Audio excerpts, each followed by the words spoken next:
Hi guys, welcome to my vlog again. I am Coach Jay, and for today's video, sagutin ko yung isang katanungan ng ating sender tungkol sa pagiging security officer. Bago muna yon, so papansin yung venue natin iba. Shout out sa PDRF.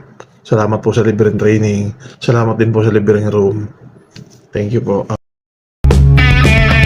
Sa ating segment,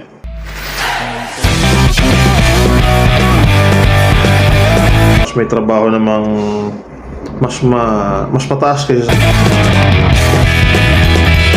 yung tanong ng ating sender ay gusto niyang maging security officer. Ngayon ang initial info niya na nakuha ay hindi daw pwedeng maging security officer pag hindi ka dumaan sa pagiging lady guard. Actually siya ay isang female aspirant para sa security industry. Ganito po.